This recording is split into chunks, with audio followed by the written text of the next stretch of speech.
Welcome to the Show Up Dad podcast. This podcast is created for hardworking fathers. At the Show Up Dad, we recognize that fathers providing for their children is certainly important.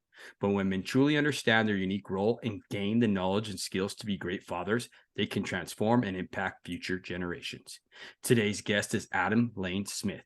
He's been married for 14 years and has 4 children. Adam has worked for years as a licensed psychotherapist and now focuses his specialty as an attachment specialist. Through his new role, Adam helps people build a new foundation for their life. Helping to fix attachment issues can transform your relationship in marriage, dating, work, friendship, and family. Welcome to the show, Adam. Thank you so much for having me here. I'm excited to be able to talk about attachment with you. Absolutely, brother. Well, my wife actually, she was following you on Instagram, and she's like, my God, or TikTok, right? Mm-hmm. And she was just so enamored with all the great information you had. So I was like, man, we got to get that guy on here. So here you are. Thanks for coming on. That was fun that you popped up in the TikTok and said, hey, Adam, would you like to be on? I was like, yeah, that sounds fun. Send me an email. So it's always fun. You never know what's going to happen on TikTok. It could go up or down. Right. It can. I just honestly was so excited to hear about how you articulate the different attachment styles in such a way that is easy to understand and apply to our lives.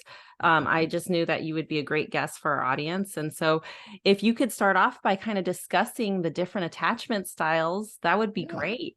Absolutely. So real quick, for anyone who doesn't know, attachment it's this old theory that nobody really discusses much anymore, but it is incredibly important. And we are bringing it back so that everyone can understand what it means. Attachment, the easiest way to say it is this: it's the vehicle by which we give and receive love. It's our ability to connect to another human being securely and to give and receive love in that relationship, trusting that it will happen, that we deserve it, and that the other person will act in good faith. That is attachment. So there's 4 different attachment styles we need to know about, and I'll do a brief rundown. It breaks down to 2 different camps. Either you have secure attachment or insecure attachment, and the insecure attachment can break in 3 different ways. But secure attachment looks like this. It is your parents raising you with warmth and care and listening to you, cooperating with you, meeting your needs, and explaining how you can meet the needs of other people in good faith. It is an open, mutually fulfilling family system, a self-correcting family system, where if one person has a problem, other people will go to them and check in with them. If there's an issue, people express it out loud and then work together as a team to cooperatively fix the issue, with the expectation that everyone wants the family system to stay healthy and to work together. Now, you can see how this could obviously get very broken in our modern world, and it breaks in 3 different ways. 3 different ways. You might be in the NICU for the first 3 weeks of your life, and your brain says, no one is holding me. I am cold. I am scared. I'm alone. There's no one around me meeting my needs when I cry. Something is wrong with me or the world. It might be daycare way too early. It could be abuse. It could be your parents are way too anxious to be able to calm down and give you the oxytocin bonding they need. There's all these different flags for attachment issues, but the core of it is this. A person can break into an anxious attachment style where they believe there is something wrong with them on the inside of them that everyone else can see, but they don't know what it is, but it makes them unlovable. It means everybody else, when they see that worthless thing about them, is going to realize you don't deserve to be in their presence, and they will leave and go somewhere else. They don't want to meet your needs. They don't want to take care of you. They don't want to put up with your crap. You are not worth it. So you have to earn approval from everyone you meet, hoping desperately that you won't be abandoned. It's an endless craving to never be abandoned, but the belief that inevitably they are going to be abandoned. So they have to try to hedge their bets against the day they will be exposed as a fraud and lose everything by they have to be codependent. They have to take care of other people, meet these needs, find people who have huge problems and meet those needs for them, and hope that someday when that person realizes they don't deserve to be loved, that person might not abandon them because they can't, because I fulfill all these needs for them. And it's this endless process of I can only get my needs met if I do 10 nice things for you and hope that you figure out that I have a need. And that's it. That's the anxious attachment style. Mm-hmm. It is obsessed with not being abandoned. They also have something called emotional impermanence. A baby, if here's my wedding ring. I do usually do this. If you have an item and a baby gets covered up, the baby may forget that the ring is there. That's object impermanence. And then the ring still exists. This is something babies have to learn, is object permanence. When you have emotional and when you have anxious attachment issues, you have emotional impermanence of someone says they love you and then they walk away. And do they still really love you? No, it's probably gone. And it's emotional Mm. impermanence. They haven't texted me back in half an hour. They probably have realized I am worthless, and they have to constantly get that check-in and get reassurance that somebody still cares about them. That's emotional impermanence, and that's a feature of anxious attachment style. That's one way to break from attachment. Mhm. The other way is avoidance of no one else on earth is capable of good faith. Mm. Everyone else, when the chips are down, will become selfish. When it really matters, they will meet their own needs instead of mine. No one else is ever going to really help me. So I have to protect myself.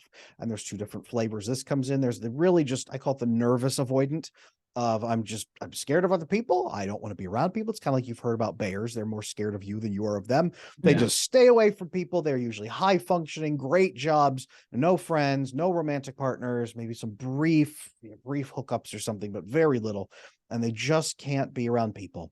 But they don't hurt anybody. They don't hurt anybody. They're pretty nice people, actually. Just they're always afraid they're going to get hurt, so they kind of try to stay safe. Yeah. Then you slide down the spectrum toward more manipulative people, and there's what I call the manipulative avoidant over here on this side of other people are incapable of good faith. So I am going to take management of those people. I'm going to move them around, even if I have to gaslight them, I have to lie to them, I got to hurt them sometimes, whatever I got to do. You slide down that spectrum, you attain more and more narcissistic traits. Off the scale on this side is narcissistic personality disorder, by the way. So when you hear covert narcissist nowadays, it's actually a very manipulative, avoidant person that doesn't qualify for a diagnosis, but they have these traits, these narcissistic traits. And again, the belief is no one else on earth is capable of good faith. So it's either I am the problem or everyone else is the problem.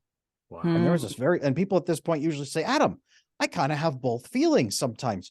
Yeah. Well, that's called disorganized style. That's a blend of the two. It's also been called anxious avoidance style. It's been called fearful avoidance style. But the disorganized style, you usually have one primary feature. You're either mostly anxious or mostly avoidant. Then you get into relationships and you tend to flip, especially during times when you're hypersensitive to other people's feelings and moods, and it feels like they're about to leave you, or it feels like they're disrespecting you, or it feels like they're cheating on you, or it feels, and you invent all these feelings, and then it becomes, you can't fire me because I quit, and you burn it down and you run out of the relationship, and then it turns out that there was nothing wrong in the first place. So then you have to try to earn your way back in by making the other person like you again and love bombing them and being kind to them, all kinds of things. But it's hot and cold and chaotic and exhausting for the person and for the people in their life. And these are the 4 attachment styles. And then they go forth out into the world and they try to relate to each other and the workplace and romance and dating, pretty much everywhere. Wow. So what is the most common attachment style that you've seen in the world? Secure. Interestingly, secure. About the research, the best research we can find right now that has been done so far is about 50% of adult Americans seem to have secure attachment. Now it gets worse as you get to the younger and younger generations. They have more and more attachment issues. Then the research says of the 3 broken insecure types, avoidant is actually the most popular with about 25%. And then 20% anxious, and then about 5% disorganized type is what the best research that they have out there right now. Wow. So what is contributing to more broken attachment styles in our youth? Well, you look back 100 years ago, not to glamorize the past at all, but you look back 100 years ago and people had their core family, their nuclear family. Then they had their expanded family. Then they had the big family. Then they had neighborhoods or villages. Then they had a religious organization, community usually around them. So they five safety nets all around them. So if your parents didn't meet your needs, you have to have these core beliefs disproven. Your extended family, when your aunts or uncles, your cousins step in, or your religious network steps in, or you have all these networks of people you can connect to undo the core belief, either that you are worthless, because some people will come in and call that into question directly and then help you and love you, or that other people cannot act in good faith, and you call that into question by going out and connecting with the bigger network and seeing that they actually are. And you had to. We are more and more isolated now, so we can insulate ourselves away from ever testing these wrong beliefs. Yeah. And the family systems and all those 5 networks have broken down. So then we don't have anyone coming in intimately and connecting with us and helping us in childhood to solve these problems either. So we have children growing up in completely broken family systems with none of the safety nets at all, the social safety nets around them. And then they live isolated, shut out lives where they just dive into escapism or little insular groups that don't actually connect and bond. They just connect around a hobby or Mhm. something like that. And they try to earn approval from other people. And that's their whole life. They've never actually connected to anything that would have healed them at all. I have a question for you, Adam. Now you Mhm. talked about isolation. What do you think contributes to that isolation? Like what are some of the major factors for this isolation that we're seeing now? Well, there's a number of things. Prior to 100 years ago, for the entire human history, it was not common practice for you to travel even more than 15 or 20 miles from your home. And you Mhm. certainly wouldn't live alone, and you certainly wouldn't have 10 different family members renting 10 different apartments and paying 10 different sets of utilities, and everybody being completely isolated alone, working these cubicle farm jobs from home, or just going to the office, checking your cubicle, go home. And we didn't have the levels of escapism quite that we have now. So we are able to build a somewhat functional life that looks nothing like what our biology is built for.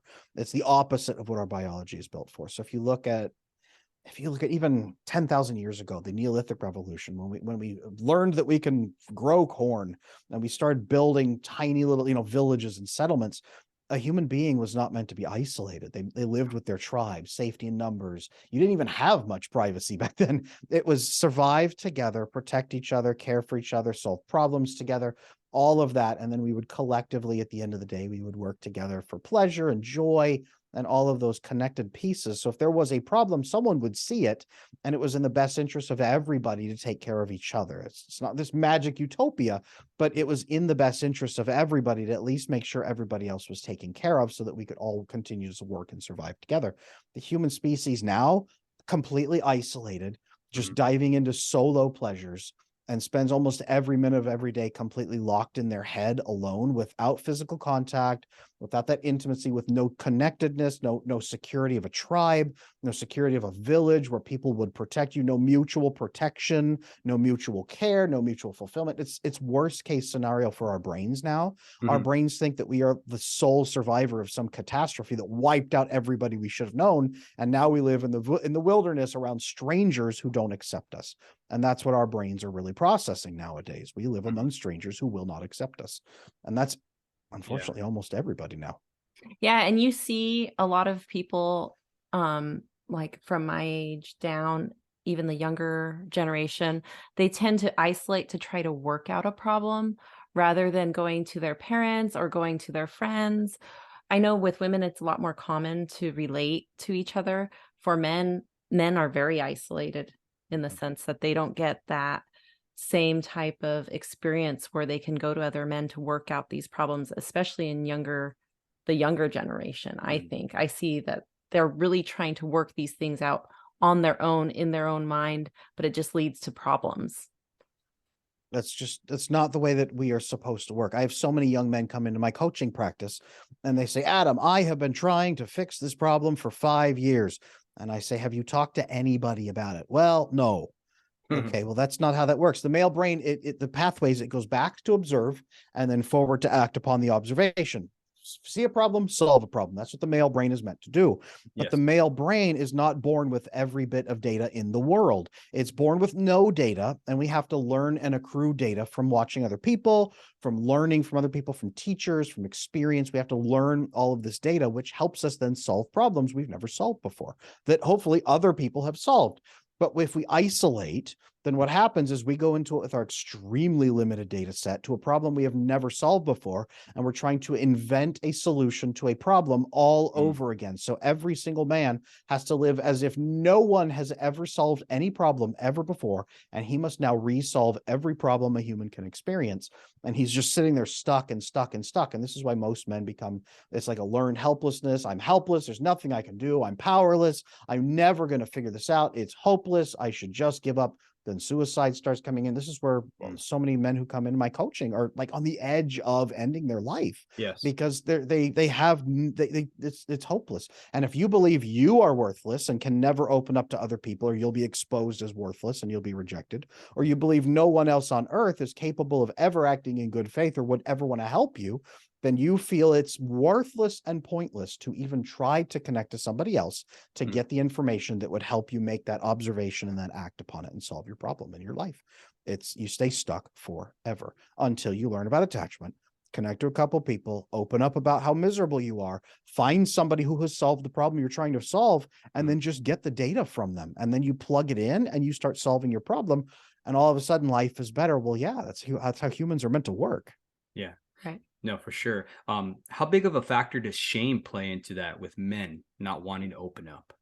Well, if you cannot solve a problem, Mm-hmm. then you feel worthless, because that's what we are built to do. Our brains are built to be solution finding machines. Any woman who has ever tried to talk to us about her day and we keep throwing out solutions to every single thing that she says, like, no, I don't want solutions. I just want to talk and share with you. Well, too bad, you're getting solutions. And we just, that's what we do. Our brain doesn't stop.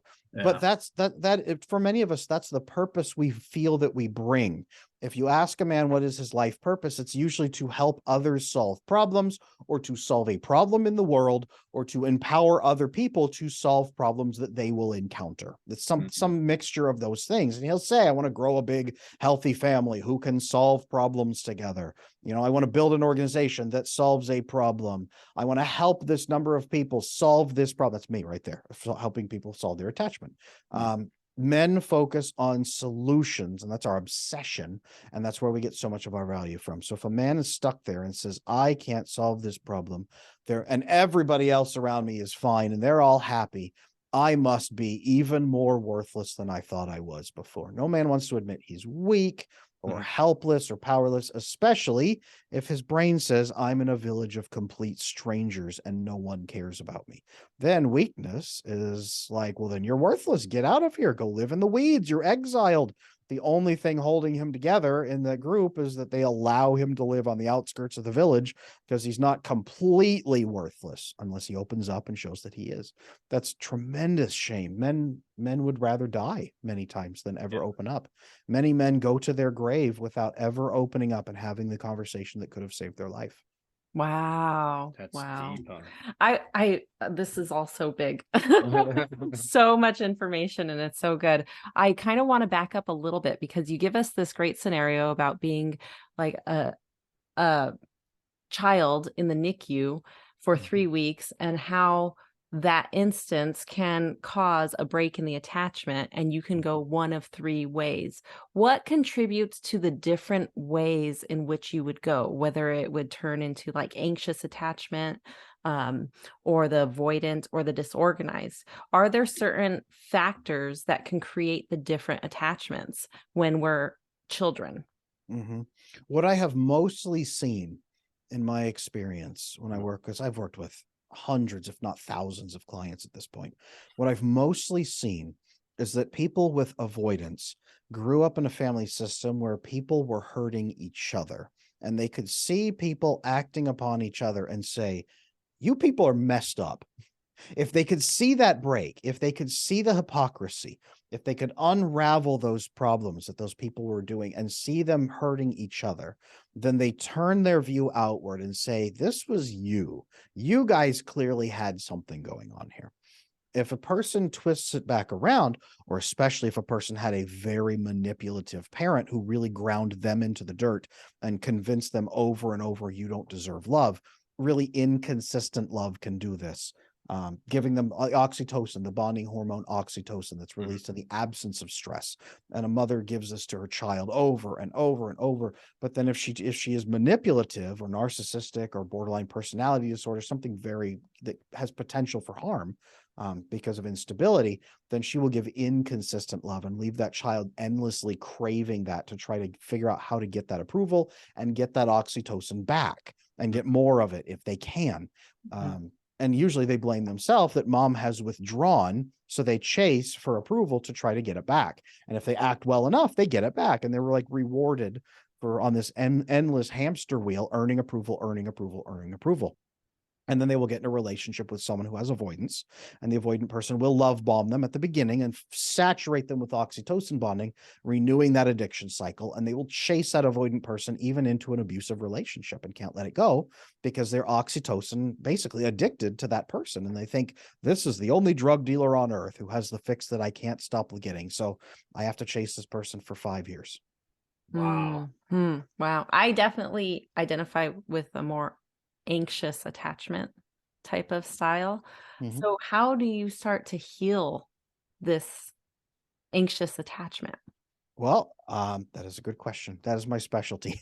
Mhm. That I retired from therapy because it became my specialty when I started learning about attachment theory, and it answered so many questions for me. And I started asking other therapists about it, and none of them understood what attachment theory was. And I started connecting to the wider network through America, through Canada, even into Europe, Mhm. and asking, have you guys ever heard of attachment? And over and over and over, the answer I got was, isn't that thing that in graduate school they told us, don't worry about this because it's just for little kids and attachment doesn't matter for adults? Yes, that is what they tell in most graduate schools for psychology, for therapists, for everybody. All we hear is there was this theory long time ago, and it's called attachment theory, but it doesn't really matter. And if it's attachment in an adult, it will always be a personality disorder. So if it's not a personality disorder, don't worry about it. Attachment doesn't matter. That's what we're told. Mhm. And as I started my specialty, I had a dual specialty, severe traumas, especially childhood traumas, and attachment. And as I started working on it, attachment was underlying all of the almost every diagnosis I saw in the book and that I worked with. Attachment was at the core, and at least made them worse. Post-traumatic stress disorder, if you have attachment issues, lowers the threshold to then get PTSD after a traumatic event because your brain can't process the event with the right resiliency because you don't have a network or people who can help you. And your brain thinks this bad thing happened because of me or because no one else will ever help me. So attachment makes it easier to get PTSD, for example. Wow. Generalized anxiety disorder, almost always connected to an attachment issue, but we don't treat the issues. We just medicate the disorder and say, all right, here you go. Take these meds. You'll probably be all right. Talk to a therapist about how sad you feel. That's generally the treatment for the stuff Yeah. like that. What we need, I'm simplifying, but they don't work on attachment. They don't even know it. So the way you fix attachment is a number of specific steps that I teach people. For example, you have to diminish your anxiety response because as a child, your brain connects being abandoned or being rejected with death. So then later on in life, when it feels like you're going to be rejected by somebody, it feels like you're going to die. And you think, why am I reacting this way? I just need to be honest with so-and-so. But it's like this spike of terror, like existential level dread of I am going to die if I tell them I don't want to go to that restaurant today. That's the fear. It's like everything that could displease them is now life-threatening. So to fix this, number one, you got to diminish that anxiety response. And there's a number of muscle techniques and things like that I can teach people. At that point, though, you often hate yourself. You don't love yourself. You don't respect yourself. And it's not true. The worst thing in the world that I hear, makes me want to punch somebody right in the face when I hear it, is you have to love yourself before other people can love you. And that is wrong. That is absolutely wrong. You cannot love yourself if you fundamentally believe either that you are unlovable or that other people are incapable of even loving you. If love is impossible, you cannot then love yourself. You can lie to yourself with positive affirmations over and over and feel like a liar even more.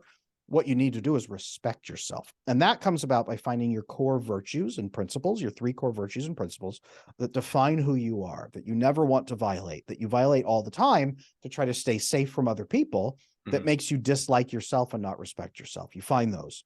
Then you open up to a couple of other people in your life and say that people you trust carefully and say, have the I am an anxious person speech. I'm an anxious person. You may not know this about me. You probably do. They usually do already, but I'm anxious. I worry that people won't approve of me. I try to do and say things that make people like me, but I hate it and it makes me feel lonely and I never want to do this again. So I'd love to have an honest relationship with you going forward.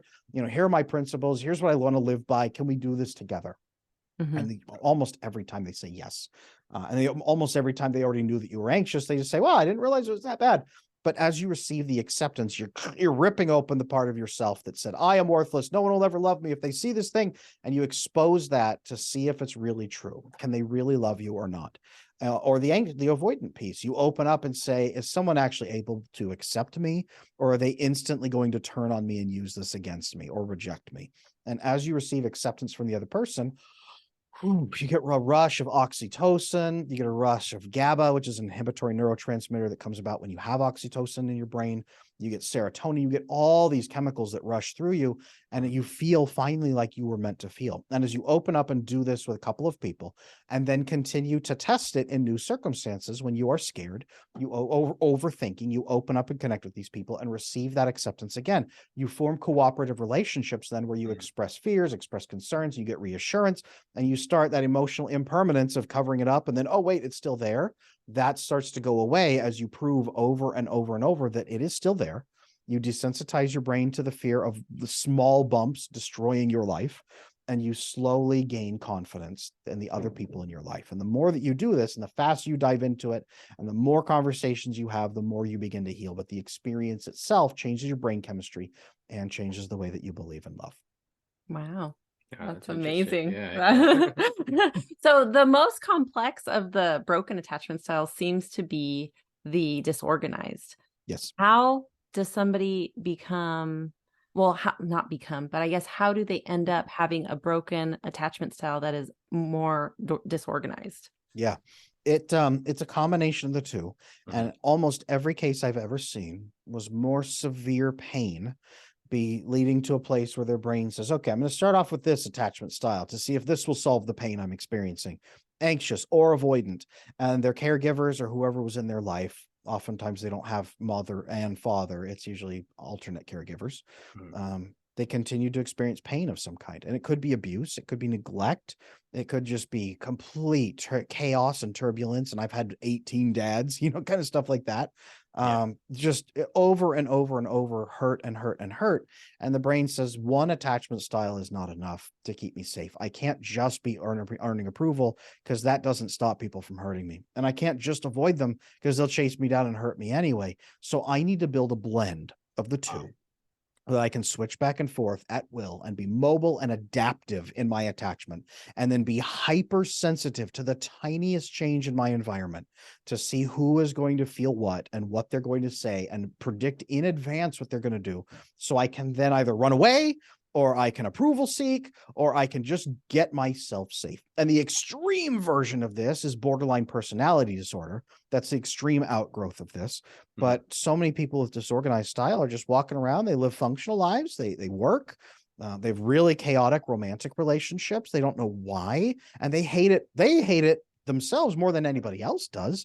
They're not monsters. They're just exhausted, and they don't ever know how to relax into love, because they can sabotage in one of both ways, and it may not even be based on reality or real threats.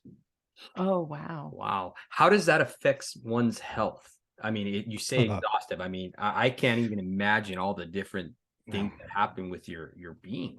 You know what I mean? Yeah. Well, when you're talking about that high level of, for example, cortisol running through your system all the time with any of these attachment issues, but especially with disorganized, you're looking at increased rates of cancer risk. You're looking at increased rates of autoimmune disorders. You're looking at migraines. You're looking at fibromyalgia. You're looking at addictions, because you don't have so much time. Attachment can lead into addictions of various types, because if you're down on oxytocin bonding, that warmth, that bonding, that nurturing, that safety, if you're down on that, then you won't release much GABA, which is an inhibitory neurotransmitter that even allows you to not feel anxious or depressed. It inhibits those feelings, and it allows you to sleep well at night. GABA does. So you probably have chronic insomnia. That's another thing with major attachment issues. If you don't have good serotonin, your mood is going to be down. All kinds of problems are going to be there. And then vasopressin, another hormone we haven't even talked about, but that's bonding through solving challenges and stress together. If you don't believe that's possible, you often won't get it. If you're down on those four, then of the big five, all that's left is dopamine. So you're going to be endlessly chasing dopamine binges. So sugar and sugar addicts, people with diabetes, a lot of times what you'll see is at the core of that is endlessly binging on those substances to feel better and to make up for a deficit that's happening because of their attachment, and has since they were a child. And you'll see families with weight issues often have attachment issues. And then they have drinking issues, they have gambling issues, they have video game addiction, they have porn addiction, they have all kinds of other addictions that are just punching a dopamine button in the brain because that's all they have left to live their life. So attachment issues lead to a number of mental, medical, and substance related issues. Yeah, big time. And I think it's interesting because you mentioned cortisol, but I don't think a lot of people understand that cortisol is actually the hormone that is placed in these medications that they give to patients that have had like an organ transplant or something, because it lowers the immune response in the body. So when you're constantly in a state of stress, your body's constantly pumping cortisol. So your immune system is so low at that point that it's very difficult to fight off any type of, plaguing sickness that might be coming your way, or even long-term chronic illnesses. Absolutely. Cortisol, it also really shuts down the release of new oxytocin. So if you haven't got much oxytocin in childhood and you're flooded with cortisol all the time, and you get into relationships hoping you'll feel better, it's really hard to relax into the bonding, into the connection, into the intimacy, into holding hands, and just enjoying the moment. You're just all the time stressed out, worried about how it's going to end badly. Yeah. Now, our whole foundation deals with a lot of blue collar workers, linemen in particular, right? Now, these linemen all have one thing in common. They always work these long hours. They're constantly in different environments, whether it be cold from extreme heights to just long hours, 24 hours straight, sometimes longer, 30, 36 hours, all these different contributing factors. They're taking caffeine, they're taking nicotine and stuff like that. So there's a lot of peaks and valleys going through that. So how does attachment play into all these different valleys that they have, all these different things that are plaguing? I feel like some men seek out these type of professions because they feel that they function better in those more extreme professions. And I don't know, maybe they need to heal their attachment style so that way they can have a more fulfilling life, and where they're not seeking that stuff out. But what do you think about what he's saying about these difficult jobs that require so much of men to be in a state of stress all the time? And we know by what we do that they're not completely attaching to their children and their wives and things like that. So how can they help fix that in their lives? Well, number one, many men throw themselves into work to compensate for some avoidant attachment. They will throw themselves into work because that's all they know how to give, without knowing how to give the oxytocin. You don't have to have bad parents to have an attachment issue. You can just have parents that didn't know the right things to do to help you feel safe and secured and bonded. So a lot of guys are walking around saying, I don't know why I'm so messed up. I had pretty good parents. I can never connect to my kids. It's because your parents didn't teach you how. So then you may seek out places where you can get away from your family. Plenty of pilots, plenty of military men, plenty of first responders who work those horrible hours. They run you down. Many of them throw themselves into that because it is an escape from the pressures of intimacy, from the pressures of not knowing what to do in the home, from the shame of not knowing what to do in the home, or even just feeling like overwhelmed and smothered by the needs in the home. That can happen. And then many of them feel that guilt and shame because they're working their hours and they don't know how to build that connection. So they throw themselves into, like you said, all the substances to manage the cortisol. Then it's hard to just unplug that and turn it off when you come home. Even if you have good attachment, really hard to just flick a switch, come home and be super dad as soon as you walk in the door, when you've just put in 12 or 14 hours, working a line, doing hard work like that, and stress thrumming through your veins. And all that's kept you there was a cigarette at the end of the shift. Then you come home and you got to play with your kids who just want to hang on your neck all day and scream in your ear. And it's hard. It's very hard. You need to learn about attachment to see if it's driving you into compulsive behaviors that are destroying you. And you need to learn about attachment so that you can provide it correctly for your children on both sides. You need to be doing both. Even if your attachment's great, Make sure you're giving your kids what they actually need so that they can get those needs met. I think it's interesting. This kind of moves us into a different topic, but you talk about vasopressin bonding with men. And I would love it if you could kind of talk a little bit about that and why that's so important for men and how they can bond with their spouses. I don't know if it applies also to children, but I would love to hear more about this topic. Yeah, so that's the bonding hormone that was released in the brain for all humans, but especially men. Men have more receptors for it. When we overcome stress or challenges or achieve a mission or achieve a goal together, anything where you can high five at the end and say, we did this together, that's when that releases. And there's a couple key elements there. You need to have secure attachment so that you can say, we did this together, instead of you did this, I'm worthless, or I did this and I just had to manage you around the obstacles like a tool. If you can say we did this together in good faith, that's when you release that vasopressin. And in children, especially boys, this is crucial. Father's teaching releases this. You achieve a goal, you grow together in a skill, or you see your son grow together in a skill. And solving challenges together. Dads and sons used to do Pinewood Derby races and things like that. Wrestling and playing together, going out and facing challenges, achieving things, anything where achievements can be marked. And you can high five and say, we did this together. That's where you vasopressin release. And if you don't do that, your brain says, I don't have anyone I can count on during a crisis. I am alone. It's absolutely vital. In Iceland, they have a saying, bare is the back of a brotherless man. And if you don't have those vasopressin bonds, your brain says, I am naked on my back and I'm going to get stabbed. In a crisis, no one's going to have my back. I'm going to be completely alone. And then it kicks up cortisol even worse because it says, when I get in a crisis, bunker down. We talked about this earlier. Bunker down, solve the problem alone or die. And that's what the brain says because it hasn't formed those bonds with other people that would have allowed you to say, hey, a crisis is happening. I should turn to that person. And in a marriage, for example, it's crucial that you have this bond for when you hit a crisis or any kind of stress. For example, having a first child. Many couples experience an affair as they have their first child. She's pregnant or has just given birth and they experience an affair within the first 6 months. Very common as they go through that stress of the entire first year of experience of them turning away from each other or him turning away to try to just solve his stress. And hey, look, there's someone else right here to help me feel better. Very common for that kind of thing to happen. So absolutely important that you have that bond. I think it's interesting that you're saying in the beginning of talking about vasopressin bonding that if your attachment isn't healed, you necessarily you really can't tap into that. Is that what I'm hearing correctly? Very much harder to do it. So if I'm like an anxious attachment and if David's an avoidant attachment, it would be very difficult for us to experience that type of bonding.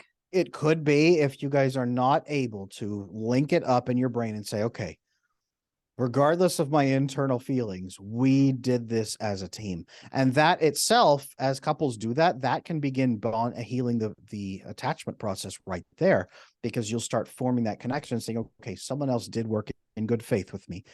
And I actually have some worth in this relationship. So you can actually bond by building this hormone together as well.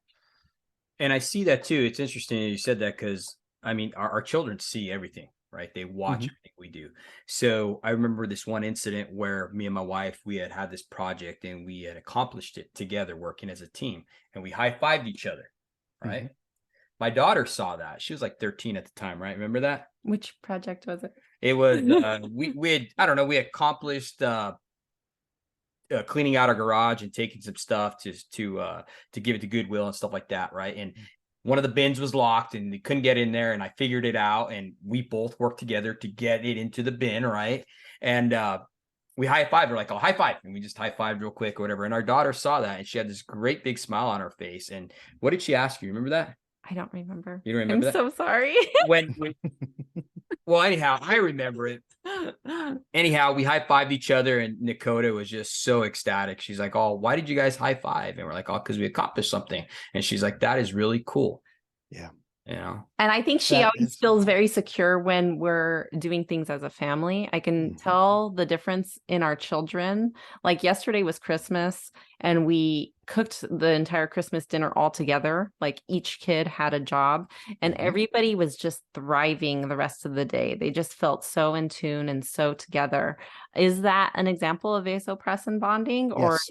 that Yes, is it is. okay? Even cooking a big meal like that together, doing a jigsaw puzzle, repairing a car engine or repairing an old antique, restoring something, doing home repairs, anything where you have achieved a mission at the end as a team. Absolutely. Yes, it is. Wow. Is that a part of the healthy dynamic to develop secure attachments? Can we kind of start healing our children? Like, say, for instance, they started off as an anxious attachment, but through life, as we put more of those building blocks in place, can we change that into a secure attachment for our children for the future? Yes, you can. That's my work, is helping people build secure attachment from insecure attachment. And that is something parents can do. Now, it is not just giving them those experiences of bonding though, because again, their attachment can block those things.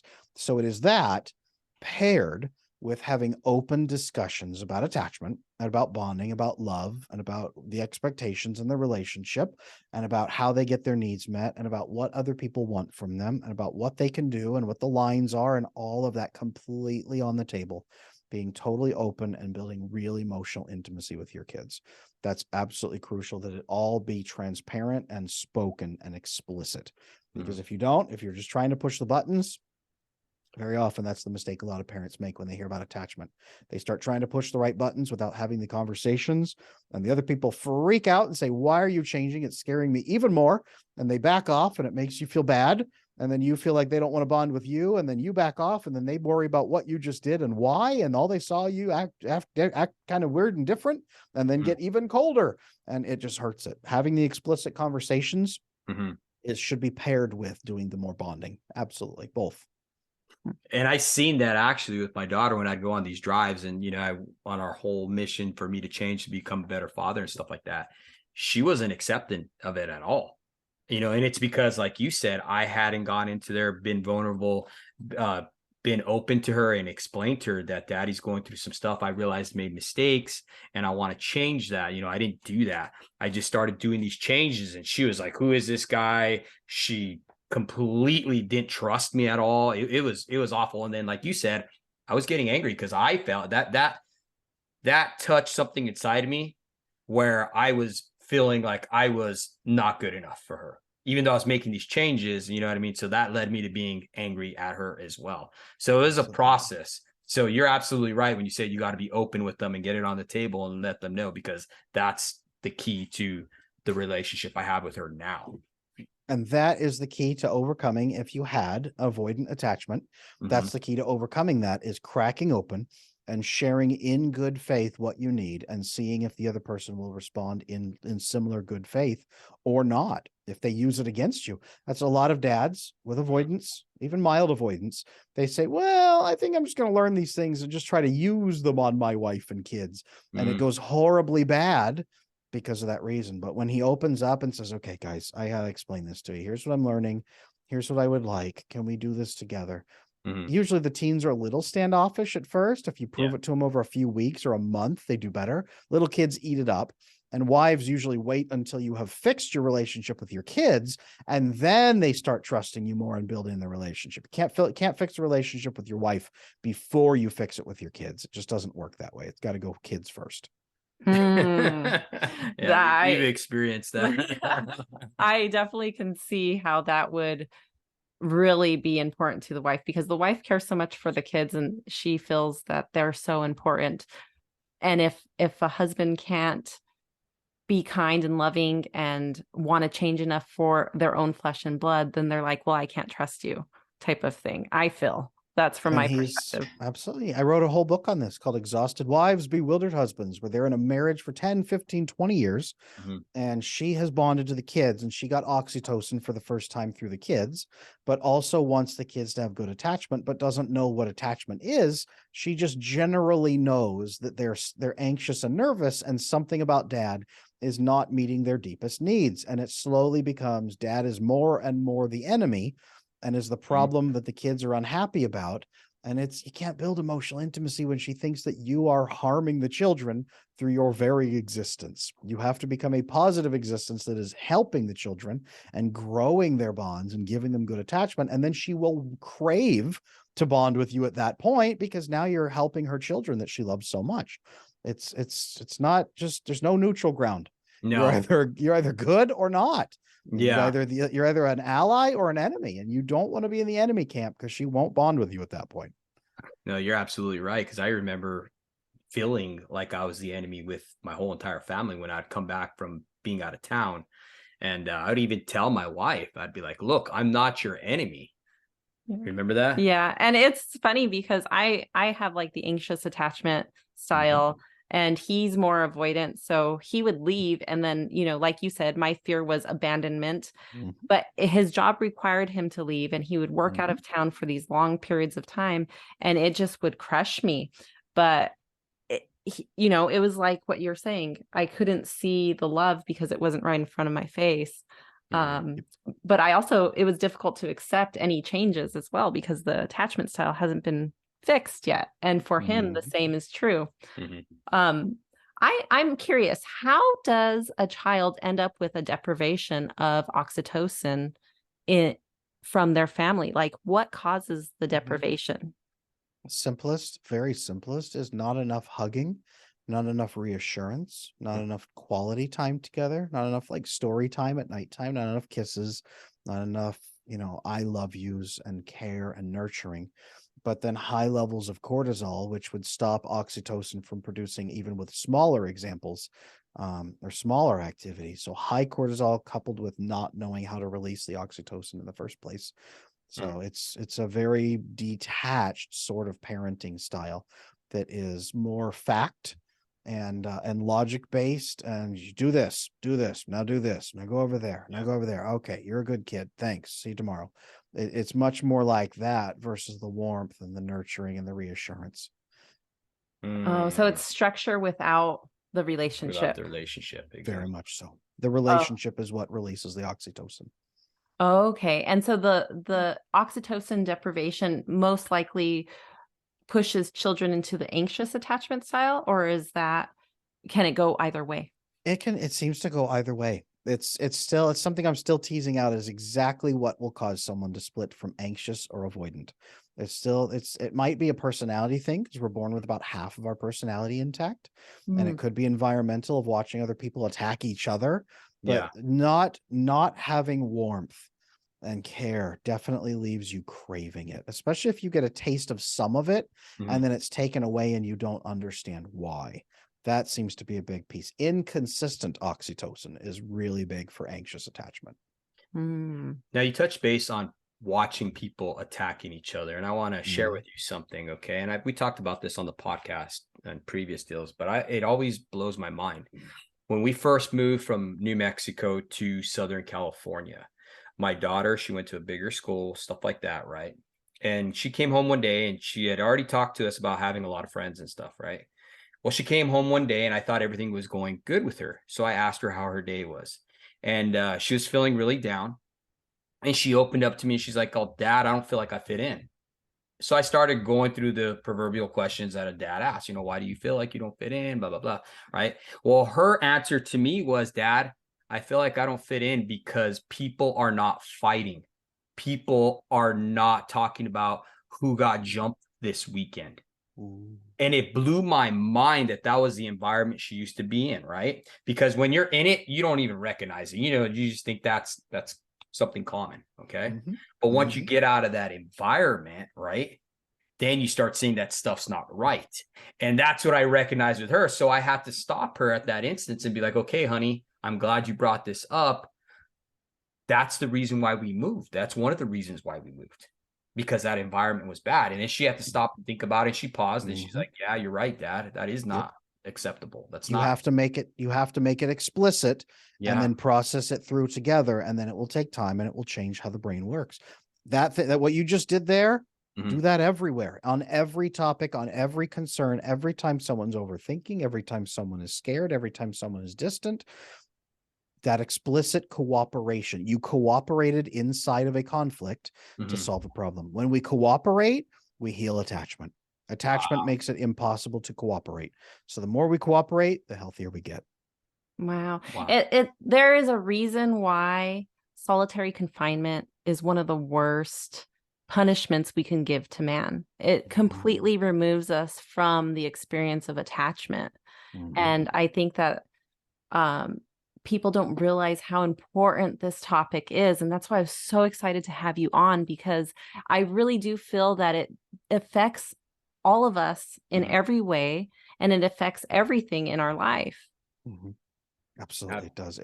It touches every part of your life and every type of relationship, not just romance, not just family. What are some questions that people can ask themselves to kind of figure out where they stand, where they lie on the attachment spectrum? Sure. Do I believe other people can act unselfishly? Do I believe other people will act in good faith? Do I believe other people care about mutual fulfillment instead of just self-fulfillment? Those are good 3 questions to get people started for avoidance. Okay. And then on the anxious side, do I believe that I am lovable? Do I believe people can accept me with my baggage? Do I believe that I have worth in relationships beyond what I do for people? Those are 3 good questions to ask on the anxious side. And all 6 of those are good questions to ask on the disorganized side. And if you can say, of all of those, you're like, yes, yes, yes, I feel, then you probably have more secure attachment than you think. Wow. I wanted to ask you, Adam, on one of the questions, I think it was the avoidant attachment style, right? I think that you said that that was one where you saw people hating each other, right? Now, does that have to deal with like violence, like being like young and seeing a lot of violence? Is that? It can. It definitely can. That can prime you. Because I worked as a licensed psychotherapist, I worked in corrections for quite a long time and with correctional cases. And many of those men are very avoidant because they truly don't believe anyone else ever will act in good faith, because everything they've seen has been, no, people are going to stab you for whatever they can get. People are going to steal from you. People will rob each other. That's how people are able to do those things, is they become so massively avoidant that it takes over their whole personality, and you develop a personality disorder. So extreme avoidant personality disorder is called antisocial personality disorder, which is the criminal aspect and the criminal personality disorder. It all stems from avoidance more and more and more and more as you attach more and more, as you get more and more attachment wounds as you go. So yes, it seeing violence, but also just seeing how people mistreat each other, seeing people rob each other, scream at each other, put each other down, hurt each other, just treat each other like garbage. And they recognize that it is not themselves. If they can make that recognition that it's not me, it's something with other people, it clicks over into avoidance. Wow. Yeah, because I see that even with myself. I was a victim of a violent crime when I was like 14 years old. I got stopped by a 21-year-old man. And I saw from that point on where everything changed in my life. I had plans of doing all different kinds of stuff, and it just changed. I went to the military because I needed to feel like I needed to fit in. I needed to feel like I could protect myself, all these different things, you know what I mean? And it totally changed my whole outlook on life, perspective on life, and trajectory in life, so I find that very interesting. That's how it works. I also so if a child has a good attachment style with their parent but is witnessing a destructive attachment between the 2 parents, can that affect a child's attachment style? Because I know that children, we all have mirror neurons. So whatever we see, we absorb, and it comes into our brain, and it changes our brain, and it changes our personalities. So even though they might have a healthy attachment style with their both parents, is it possible just witnessing something that's not right in a marriage to still affect a child? To that, I would say it is very difficult for 2 parents to give totally secure attachment to a child in a vacuum, but then have massive marital disruption between the two of them, like real marital disruption. Because secure attachment, two people with secure attachment, it's not that they'll never argue, but it's that they will work together to figure out a way to cooperate and solve a problem. I was a licensed marriage and family therapist for years, and I still coach couples on things like this. And I have never seen a separation or divorce or cases of abuse or just extreme fighting that didn't stem from one of them at least having an attachment issue. It's always attachment at the base, because when you solve the attachment and you truly believe you can cooperate to solve problems in good faith, and that's the best way to solve problems, it becomes not, I don't say easy, but almost easy to just live your life and work as a marriage. There is always some factor there that you need to fix. So could a child theoretically have amazing connection with each parent, but then see that discord between them and have that be an issue? I would say yes, because here's where it happens is, as they see the people they love the most and rely on fighting and tearing apart the family system in some way, that creates tons of cortisol and insecurity. And it's going to be really hard for them to get the oxytocin bonding and relax into it the way that they should, because they have an existential level threat affecting their home life and their family life. So yeah, even perfect case scenario, it really does need to at least be cooperation between the parents. Even if it's not, even if they're divorced and they're co-parenting, you can still at least build a cooperative, respectful, amicable relationship that the child at least can see you guys treat each other well, and mutual fulfillment and good faith. Absolutely. That's more important. Right. So it's not like an isolated incident. If you have an attachment disorder, it's going to be viral in your life. It's going to touch everything. So it won't just touch your spouse. It'll touch your children too. So absolutely. Right. Avoidant and anxious, both. So good reason to fix it. I don't remember. Did we talk about the avoidant style on how to heal that part? I know I asked about the anxious because I wanted to know about myself. Interestingly, it's more or less the same fix of learning to open up to other people and receive that love and care and get their nurturing and have them say, yes, I will meet your needs. Yes, you can meet my needs. Yes, we can be open and transparent. Because an avoidant person will say, I never imagined someone would actually accept me like this because I thought they were too selfish. And an anxious person will say, I never thought someone would accept me like this because I thought I was too worthless. This is why when an anxious and avoidant person, if they learn, I have my attachment boot camp video course, and couples take this all the time. One is anxious, one is avoidant. They go through my boot camp course and they learn, and the anxious person is saying, oh, thank goodness, I am not the worthless one. I thought I was. Then they're relieved to hear that there's a possible alternative.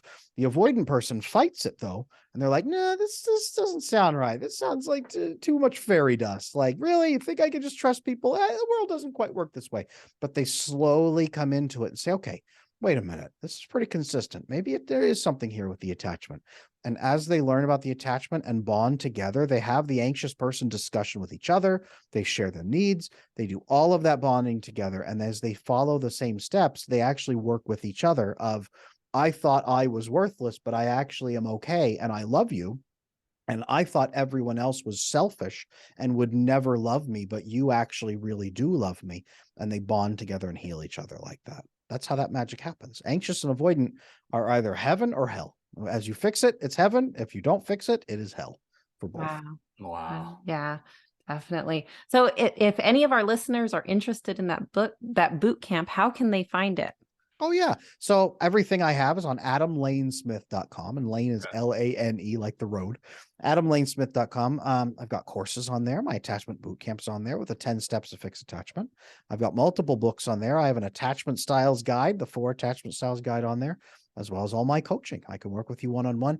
And I forgot, I have a private community. I can't believe I forgot that. It's my favorite part of my job. I have my private community where people pop in and they work with me and dozens of other people who are fixing their attachment and working on it together in a crew there. We have group events. Anyone at any budget level can fix this. You don't have to be a millionaire to fix your attachment. There's coaching, there's books, there's everything. So please, by all means, even just email me and ask me, Adam, what should I do next? And I will tell you. Oh, Well, thank you so much, Adam, for coming on here. I know you had so much great information. I mean, I got like 4 pages that I was trying Oh, to good. keep up with, you know what I mean? But thank you so much for sharing your information. I know that it's going to provide tremendous amount of, just answers and help for help so many for so many people. families out there. Well, Exactly. thank you. I love that. And thank you for having me. That's why I do TikTok. For example, you found me on there. I'm at Attachment Bro. I do that because TikTok needs to be a better place. And Mhm. we need to be teaching the younger generations about this because it's getting worse instead of better. And Yeah. we together through this episode and through all the work, and you guys now teaching other people about attachment as you find out and say, hey, I met this guy. He could help you, or whatever it is you're going to teach people as you go out into the world. We all can make it better by working on our attachment and helping other people with their attachment. That's the game. That's exactly it.